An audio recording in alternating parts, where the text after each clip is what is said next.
Bom, em meio a toda essa queda de braço entre o governo de Lula e a presidência do Banco Central, hoje o IBGE divulgou o resultado do IPCA do mês de janeiro. Uma alta de 0,53%, e só dando os detalhes aqui, é o quarto mês seguido de alta, segundo o próprio IBGE. No entanto, em relação a dezembro, 0,62%, houve uma desaceleração. Para falar mais sobre isso e sobre mais questões econômicas, economista Alan Gani nos nossos estúdios. Alan, tudo bem? Bem-vindo. Tudo bem, obrigado. Bom dia, Tiago. Bom dia, Adriana, e a toda a audiência. Bom, esse resultado do IPCA mostra que o Banco Central está no caminho certo ao elevar os juros ou manter os juros no mesmo patamar para tentar conter a inflação?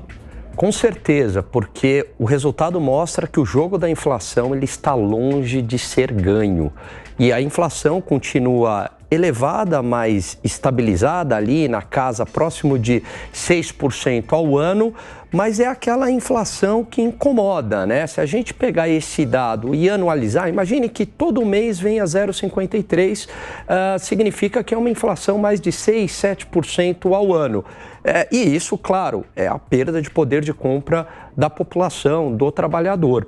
E a inflação também foi disseminada em vários grupos, principalmente alimentação, mas também houve em saúde, transportes também foi um grupo importante. Houve apenas queda no grupo de vestuário por conta aí de liquidação, né, da coleção verão.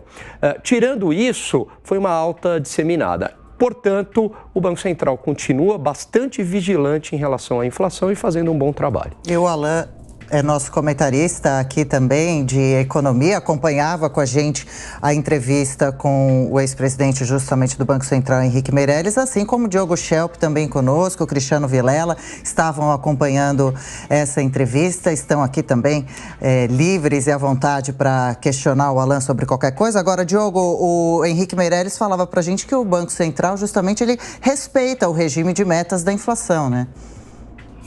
Exatamente, ele falou sobre isso e falou justamente algo que nós tínhamos comentado antes também, sobre o fato de que a questão fulcral é justamente a solução, né, da questão fiscal e que a própria pressão que está sendo exercida pelo governo sobre o Banco Central já cria, né, uma expectativa de previsão de inflação mais alta, né? E, portanto, dificulta o trabalho do BC. Como ele falou, é preciso deixar o BC em paz, deixar o BC fazer o seu trabalho. Eu gostaria de perguntar ao Alan, então, sobre uma comparação que se pode fazer no estágio que o Brasil está em relação ao combate à inflação, comparado com outros países da região. Nós estamos no caminho certo, deixando de lado aí essas polêmicas iniciadas pelo governo?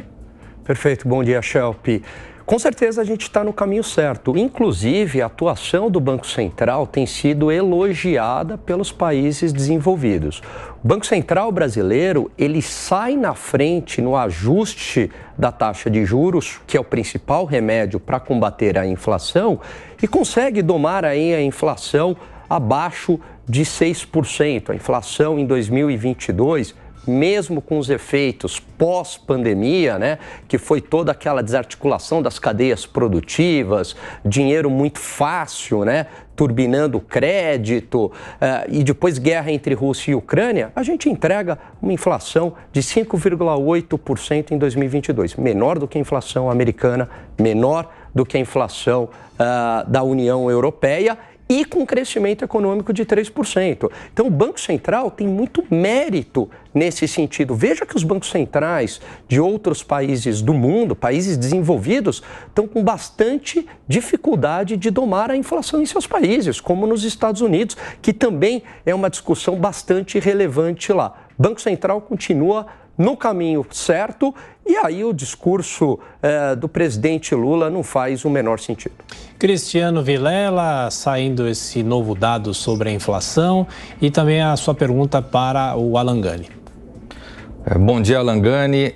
Eu gostaria de te perguntar, o presidente Lula tem feito constantes críticas ao presidente do BC e aliados políticos do presidente também agora têm ecoado essa manifestação.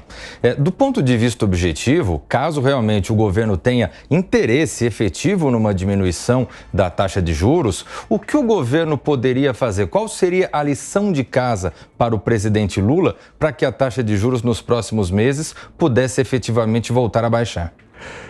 Bom dia, Cristiano. Bom, primeiro falar menos, né? Primeiro dar essa garantia de que não vai haver nenhuma interferência no Banco Central. Segundo, uma receita fundamental, fazer um controle dos gastos públicos. Por exemplo, propor uma reforma administrativa, por exemplo, colocar logo uma âncora fiscal e dar essa segurança para os investidores, para os empresários e para a população brasileira. Reduzir o gasto público. A taxa de juros, ela é uma resultante. A taxa de juros, ela é elevada. Por quê? Porque a inflação é elevada, porque os gastos do governo são elevados, como bem pontuou o ex-presidente do Banco Central, inclusive no primeiro mandato do governo Lula, o Henrique Meirelles. Se o governo fizer a parte dele no fiscal, eu tenho absoluta certeza de que a taxa de juros reage. E quem vai se beneficiar com isso? O próprio governo e, claro, a própria população brasileira. E, Alan, você acompanhou com a gente agorinha mesmo as informações da viagem de Tarcísio a Brasília, justamente para conversar com o presidente Lula, também com o ministro de Portos e Aeroportos, Márcio França, sobre essa possível privatização do Porto de Santos. Pode ser uma boa para o nosso país? As negociações podem estar avançando.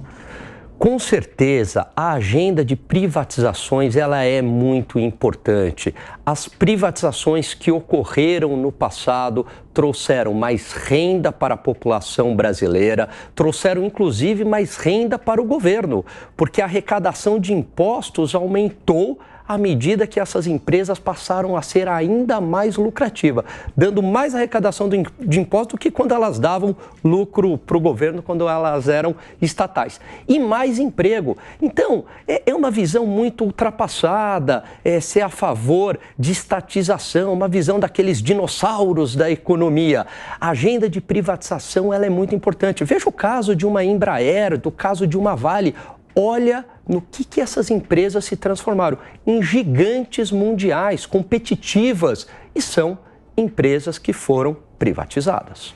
Alan Gani, comentarista de economia do Jornal da Manhã, valeu por hoje, viu, Alan? Boa quinta-feira para você, a gente te espera de novo amanhã. Legal, bom dia a todos, até amanhã.